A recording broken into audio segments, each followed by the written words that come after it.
sur Terre de Mission, l'émission religieuse de TV Liberté, en ce dimanche 12 septembre, 16e dimanche après la Pentecôte. 3 séquences dans notre émission. Tout d'abord à l'occasion de cette année dominicaine, puisque c'est le 8e centenaire du rappel à Dieu de Saint-Dominique, une rencontre avec le père Jean-Dominique, qui a publié un ouvrage tout à fait passionnant sur Saint-Dominique, Le secret de Saint-Dominique. Ensuite, nous recevrons Hervé Roland, président de la Fondation pour l'école, puisque le Conseil constitutionnel vient de prendre un arrêt à propos de la liberté d'enseignement. Et enfin, il vient de paraître un ouvrage sur la doctrine sociale de l'Église, préfacé par le cardinal Sarah, écrit par Jean de Saint-Chamas, défunt, et Olivier Vandamme, qui lui est bien vivant et qui sera parmi nous.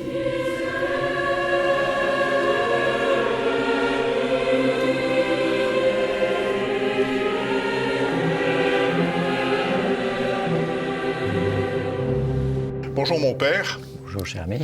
Merci de nous rejoindre après avoir publié il y a quelques années une biographie du père Calmel. Vous venez de publier un ouvrage sur Saint-Dominique, Le secret de Saint-Dominique. Alors pouvez-vous d'abord nous donner quelques éléments biographiques de la vie de Saint-Dominique ? Saint-Dominique, comme vous l'avez dit il y a un instant, est mort le 6 août 1221, donc 800 ans. Il est né en 1170 environ, c'est pas exactement un an près. Et en Espagne à Calaruega, et il a été amené à entrer d'abord l'université de Palencia, une des plus prestigieuses universités d'Espagne. Il avait une quinzaine d'années, et ensuite il a été appelé à Dieu, et il est rentré chez les chanoines réguliers de Saint-Augustin à Osma. Et ensuite, il a connu les ravages de l'hérésie au sud de la France, au nord de l'Italie, les fameux cathares manichéens de l'époque. Et il est mort donc le 6 août 1221, après avoir fondé l'ordre des prêcheurs, qu'on dit aujourd'hui les dominicains. Alors, quels sont les traits caractéristiques de la spiritualité dominicaine ? Il me semble que, pour aller de l'extérieur vers l'intérieur, si vous voulez, le contexte et le texte. Le contexte, comme je disais, Saint-Dominique, un homme de Dieu, un grand contemplatif et un homme très attaché à l'autel de la messe, à la Sainte Liturgie par les chanoines de Saint-Augustin. Et ensuite, mais qui a été mis en contact avec l'hérésie et cette laideur de l'hérésie, des âmes, mais pas seulement les individus qui se perdent, mais les familles et les régions, les nations, et ont éveillé en lui une grande grâce. Et c'est le secret de Saint-Dominique, sa grâce, il me semble, la plus profonde, et c'est celle de la miséricorde à l'égard des âmes qui se perdent, et précisément la miséricorde de la vérité. Donc présenter aux âmes le remède, en fait, c'est la vérité de Dieu, l'incarnation d'Église.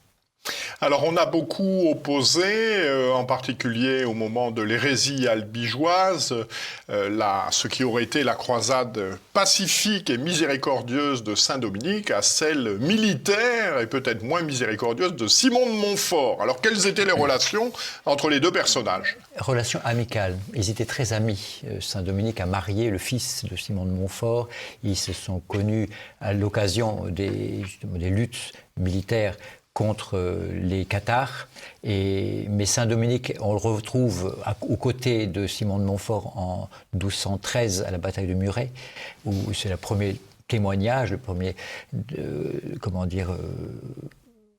témoignage de l'histoire sur le rosaire, parce qu'on voit Saint-Dominique priant le rosaire pendant que les armées catholiques reprennent la forteresse de Muret. Et donc ils ont été très amis. Mais simplement, Saint-Dominique a bien vu qu'il s'agit de toucher les âmes. Et donc, son ministère a toujours été celui de la prédication. Et il ne s'est jamais mêlé de trop près, parce qu'il n'était pas clérical pour dessous. Et donc, il a laissé aux militaires le soin de leur faire leur métier, leur mission, de défendre de la chrétienté, parce que les hérétiques sont aussi, armés. Et il y a dans l'hérésie une dimension spirituelle, doctrinale, mais il y a aussi une dimension très concrète de piller les églises, de saccager les monastères, de troubler, c'était vraiment la fin d'un monde, et qui n'était pas seulement spirituel, c'était aussi Vous voyez, donc c'est pour ça l'intervention armée était tout à fait légitime, sans bénir l'effet d'armes, des abus qu'il peut y avoir, bien entendu, mais ce sont deux ordres bien différents. Saint-Dominique, bien consciemment, a béni Simon de Montfort. Ils ont été très amis, donc ils se sont très bien compris mutuellement, mais simplement, ils ne sont pas, faits d'amalgame ou de pas mélanger les gens, quoi, disons. Alors vous écrivez, je cite, « L'obéissance et l'humilité dominicaine, c'est l'effacement devant la vérité. Ce message est-il encore audible aujourd'hui? S'effacer devant la vérité. » Parce que nous ne possédons pas la vérité, c'est la vérité qui nous possède. Et la vérité, alors évidemment c'est la vérité sur Dieu d'abord, c'est Dieu lui-même, et puis ensuite la vérité révélée, Dieu qui nous a parlé, et puis qui est la nourriture ou la respiration de l'intelligence et des âmes. Mais non seulement, et ça je crois chez saint Dominique quelque chose de très fort, c'est qu'il a bien vu que la vérité c'est pas seulement le bien de l'individu, c'est pas ma vérité, parce que la vérité c'est le bien commun de l'Église bien entendu, mais bien commun aussi de la cité politique, et c'est pourquoi c'est scandaleux quand un chef politique commence à mentir. Parce qu'il brise là quelque chose d'essentiel à la société. L'homme vit en société pour la vérité, disait déjà Aristote au IVe siècle avant Jésus-Christ. Et donc c'est pas d'aujourd'hui. Et c'est vraiment le bien commun. Et donc il y a chez saint Dominique bien commun de la cité politique, de la famille, la place de la vérité. Et donc la vérité, c'est une reine que l'on sert. Et c'est pas un distributeur, quelqu'un dont on se sert. C'est pas un esclave dont on se sert, mais on sert la vérité. Et on aime la vérité. Et c'est là où on trouve, comme disait saint Augustin, la joie de la vérité. Gaudium de veritate. Alors vous avez intitulé, on en a parlé tout à l'heure, votre ouvrage, « Le secret de saint Dominique ». Donc un secret, c'est quelque chose que l'on ne connaît pas à un moment donné et que l'on découvre ensuite. Parce que c'est un mystère. La sainteté est un mystère. La sainteté, c'est le doigt de Dieu, c'est la vie de Dieu dans une âme qui prépare longuement cette âme et puis qui la dilate, on pourrait ainsi dire, et qui vit dans cette âme d'une façon la plus belle qui soit sur terre. Et donc, c'est un secret. C'est-à-dire que les saints sont visibles, enfin leur vie, leurs œuvres, c'est très beau, bien entendu, mais il y a quelque chose de surnaturel et donc de très mystérieux. Et ce secret, précisément, le titre nous invite à ne pas rester à l'extérieur, à la surface, si vous voulez, du personnage, de sa vie, mais d'aller au fond. Et ce fond, je pense que c'est précisément celui de la miséricorde, vis-à-vis des âmes. Son grand cri, on répète toujours, que vont devenir les pécheurs?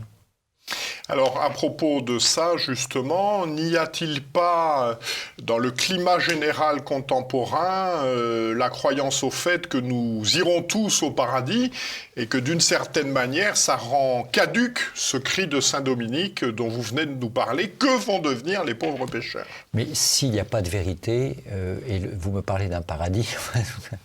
Nous irons tous en paradis, comme chantait, bon, vous savez. Eh bien, s'il n'y a pas de vérité, ce paradis n'est pas vrai. Mais un vrai paradis, c'est un vrai enfer. Un faux paradis, pardon, c'est un vrai enfer. C'est ça la question. Et donc, il faut que ce paradis soit vrai. Et pour être vrai, il faut être dans la vérité. Et le paradis, c'est le royaume de la vérité. Si vous n'êtes pas dans la vérité, ou que vous n'aimez pas la vérité, ou que vous refusez la vérité, et si vous, vous irez dans un faux paradis, qui est un vrai enfer. Et c'est pour ça que saint Dominique a bien saisi le grand mal, encore une fois, et des individus et des sociétés, de fuir la vérité. Mais je pense que vous abordez la question ici surtout de l'actualité de saint Dominique. Et je pense qu'une de ses grandes grâces, et son actualité 800 ans après aujourd'hui, c'est que nous assistons, pour reprendre un titre d'un livre que vous connaissez, la fin d'un monde, un écroulement. Et que faire? Que faire quand... Et ça, c'est une constatation universelle, il n'y a pas un secret de spécialiste, et bien entendu. Et alors, que faire? Et justement, le remède, la réponse de saint Dominique au cathare, il a eu à se battre contre les cathares, pas contre telle ou telle hérésie qui divinisait le mal.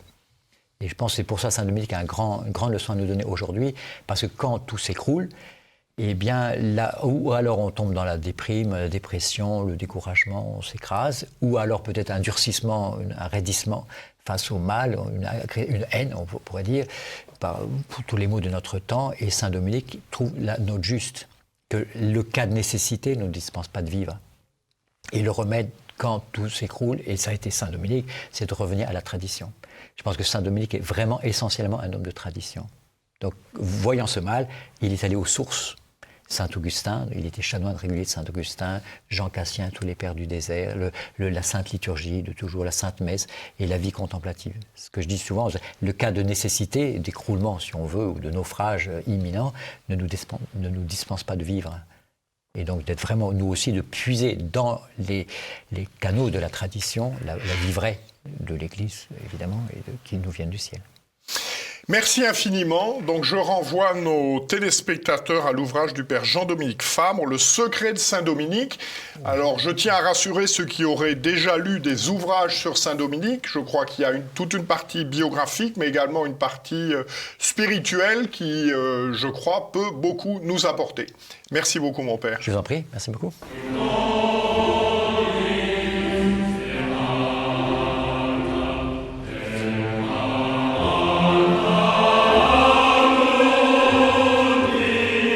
Bonjour Hervé Roland. Bonjour Pierre. Merci de nous rejoindre. Vous êtes président de la Fondation pour l'école, tout nouveau président. Alors, quelle est la situation juridique de la liberté d'enseignement en France, d'une manière générale ? Alors, de manière générale, il y a deux types de liberté scolaire. Les écoles indépendantes, celles dont s'occupe la Fondation pour l'école, et puis l'instruction en famille, qui vient de faire l'objet d'une décision assez surprenante du Conseil constitutionnel. Pour donner quelques chiffres, les écoles indépendantes, 1658, puisque nous les recensons toutes, pour 85 000 enfants. L'instruction en famille, 62 000 enfants. Je rappelle qu'il y a la Déclaration universelle des droits de l'homme, dans son article 26, qui dit que les parents ont par priorité le droit de choisir le genre d'éducation à donner à leurs enfants. Assez curieusement, d'ailleurs, ce principe universel, qui devrait faire partie des valeurs de la République, semble avoir été ignoré par le Conseil constitutionnel. Alors, nous y reviendrons. Quelle est la situation dans les autres pays d'Europe ?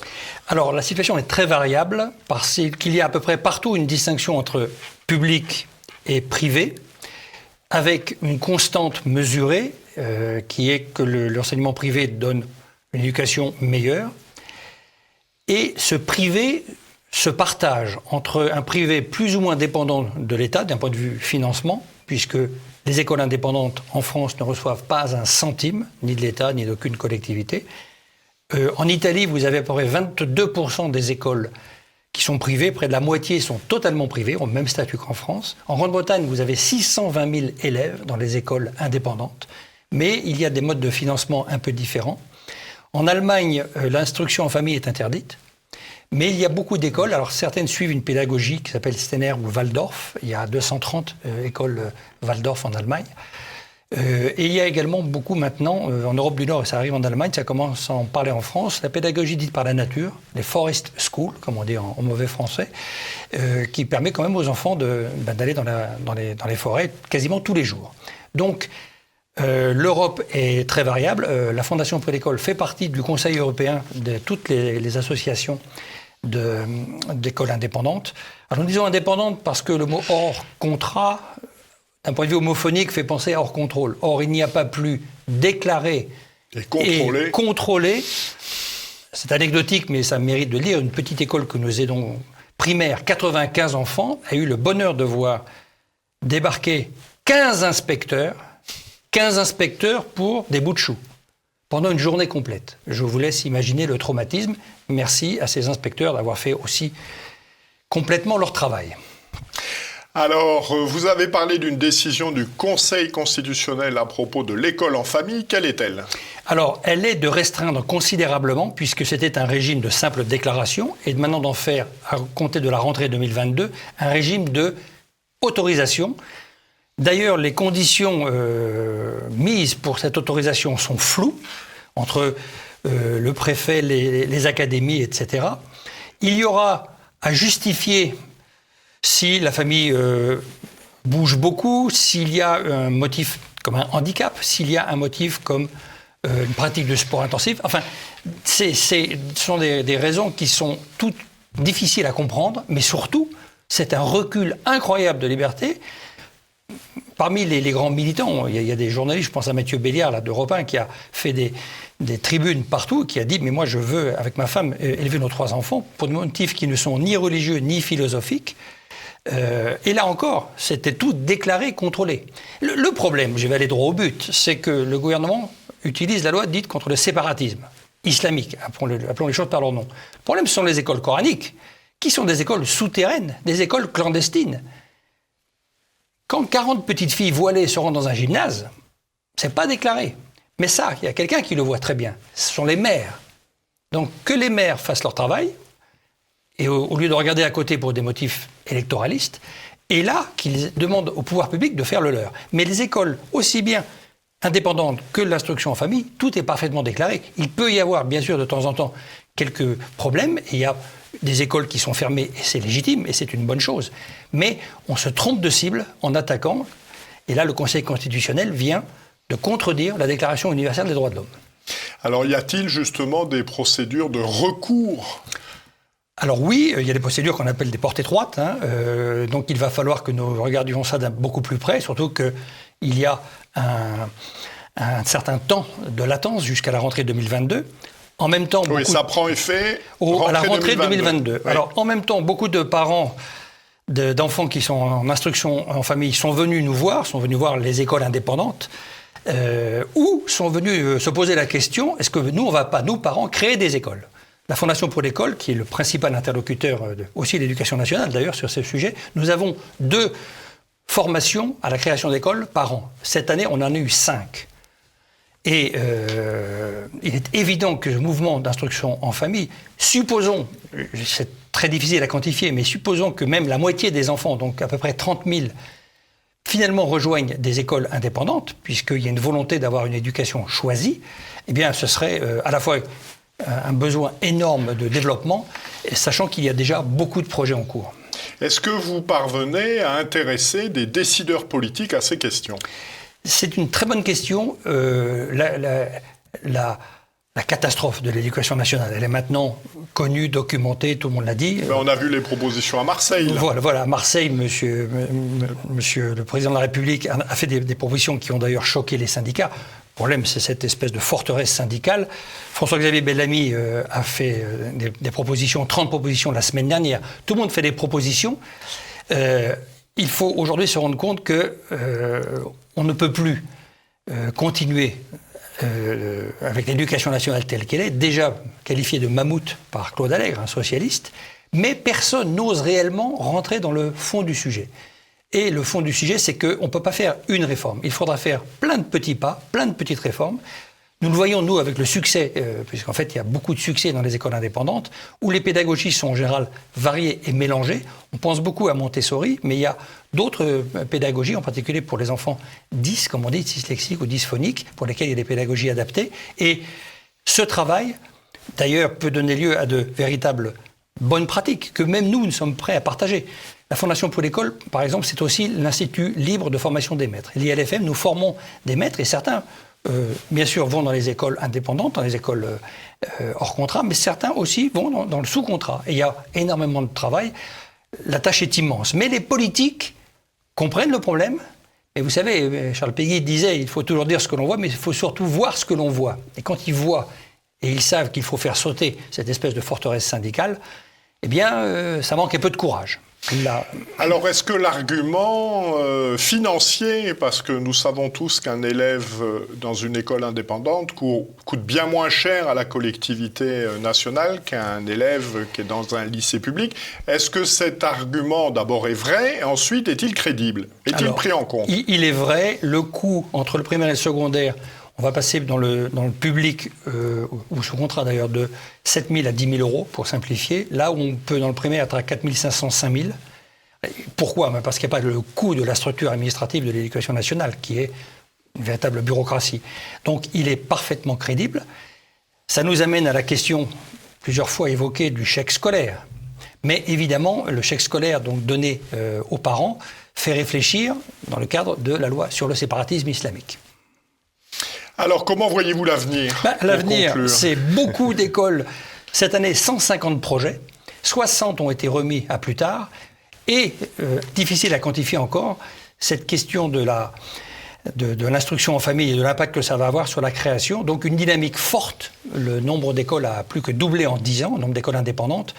avec beaucoup de succès, avec beaucoup de difficultés financières. J'en profite pour dire que toute l'aide est reversée aux écoles. La Fondation pour l'école aide financièrement.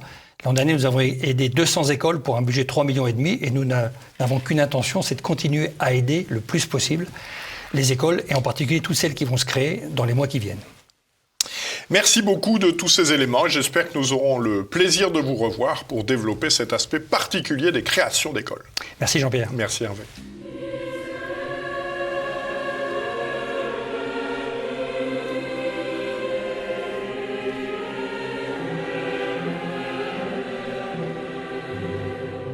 Bonjour Olivier Vandamme. Bonjour Monsieur Vous Legendre. venez de publier un copieux ouvrage, La doctrine sociale de l'Église, préfacé par le cardinal Robert Sarrat, et également comme co-auteur, il y a Jean de Saint-Chamas. Alors pouvez-vous d'abord nous dire quelque chose sur ce co-auteur Jean de Saint-Chamas? Eh bien, Monsieur Jean de Saint-Chamas est décédé il y a 4 ans à peu près. C'était un homme de petite taille, mais un grand bonhomme. Dans ses règles d'or, il disait, la première c'était faire avant de dire, être avant de paraître. Et il était le premier à faire ce qu'il disait et ce qu'il enseignait. À preuve, dans une foule, il aurait pu être passé d'une manière tout à fait anonyme, si ce n'est son petit nœud papillon, qu'il affectionnait, qu'il portait souvent. Il était avocat, fils d'avocat, et il a été dans le premier cours de cadre de Jean Housset. Jean Housset, c'était le fondateur de la Cité catholique, qui est devenu l'Office international, qui est devenu Ictus aujourd'hui. Il faisait partie de ce cours de cadre, s'était intéressé aux questions du travail, de la doctrine sociale de l'Église, et avec des chefs d'entreprise qui partageaient le même intérêt. Et ils se réunissaient à Versailles à l'époque. Est arrivé mai 68. Mai 68 est arrivé ce que vous connaissez. Et beaucoup de patrons, beaucoup de cadres étaient complètement perdus. Et donc M. Saint-Chamas avait fait une petite note qui a eu énormément de succès, qui a beaucoup circulé sur la crise de mai 68. Comment comprendre, comment agir, que faire. Et cette note a beaucoup circulé et du coup, M. Saint-Chamas a été invité dans la France entière à animer pendant 2 mois pratiquement une réunion tous les soirs aux 4 coins de France. Il a eu 7 enfants, c'était un homme d'une grande fécondité. Il a donc fondé le Centre d'études des entreprises que la loi sur la formation permanente lui a donné l'opportunité donc d'animer des stages de formation au management dans les différentes entreprises. Il a fait la même chose pour son fils et les élèves ingénieurs, l'Institut de formation civique des élèves ingénieurs. Pour les étudiants, les jeunes cadres, il a créé et animé un centre d'études et de diffusion de la pensée sociale de l'Église. Le CEDEPS. Exactement. Il a fait beaucoup de choses. Et cette fécondité était reconnue par beaucoup de personnes.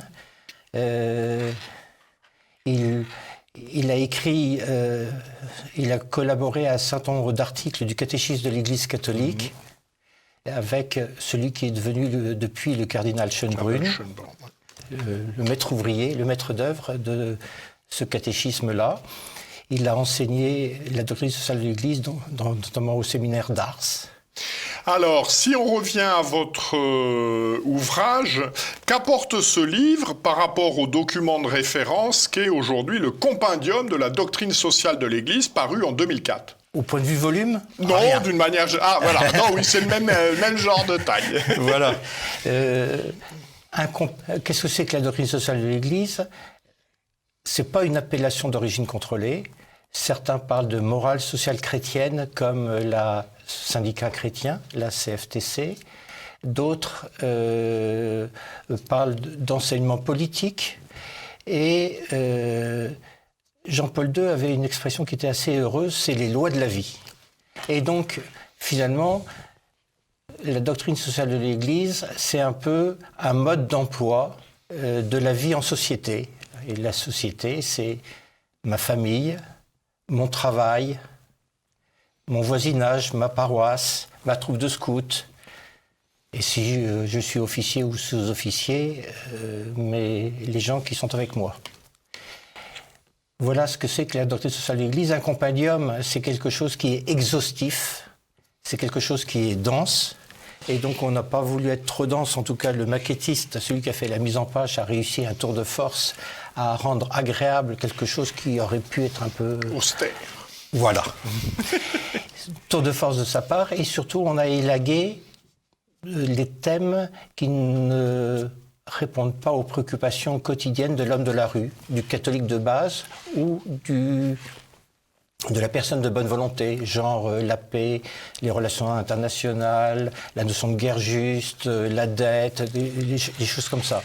Donc on a voulu un outil très accessible pour tous. Il y avait une collection, mais là, il y a une appellation d'origine contrôlée pour les nuls. Et là, c'est vraiment un livre pour tous. Alors, comment est-ce qu'on peut l'utiliser? Quel est le plan et quel est le mode d'emploi de ce document? Le mode d'emploi, c'est un petit peu Gustave Thibon qui l'a fourni à M. Saint-Chamas. Il a écrit pendant la Seconde Guerre mondiale un livre qui s'appelle Diagnostic, retour au réel. La méthode de M. Saint-Chamas, c'est de revenir au réel, d'observer. M. Saint-Chamas était un maître à penser et qui nous apprenait d'abord à observer. Il aimait beaucoup ce dessin de Jacques Faisan, paru du temps de Giscard d'Estaing à la une du Figaro.